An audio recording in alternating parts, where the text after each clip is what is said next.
વિસ્તાર। સુખ સમયમાં છકી નવ જવું, દુઃખમાં નહીં હિંમત હારવી, સુખ દુઃખ સદા ટકતા નથી, એ નીતિ ગુરુ તારવી। આ પંક્તિમાં કવિ કહે છે કે આપણે સુખના સમયમાં છકી જવું જોઈએ નહીં, તેમજ દુઃખના સમયમાં હિંમત હરાવી જોઈએ નહીં। આપણે એ સમજી લેવું જોઈએ કે સુખ અને દુઃખ કાયમ રહેતા નથી। કેટલાક લોકો સુખના સમયમાં ખૂબ અભિમાની થઈ જાય છે। તેઓ જિંદગીમાં ક્યારેય દુઃખ આવવાનું જ ન હોય તે રીતે વર્તે છે। તે કોઈની દરકાર કરતા નથી। તે વાત વાતમાં બીજાને ઉતારી પાડે છે, બીજાને ઉતારી પાડે છે, બીજાની મજાક મસ્કરી કરે છે।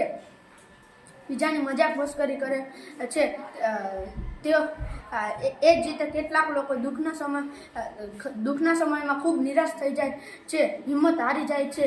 પણ એવા લોકોને એ ધ્યાનમાં રાખવું જોઈએ કે કોઈના બધા જ દિવસ એક સરખા જતા નથી। સાગરમાં આવતી ભરતી ઓટને જેમ જ આપણા જીવનમાં પણ સુખ અને દુઃખ આવતા જતા રહે છે।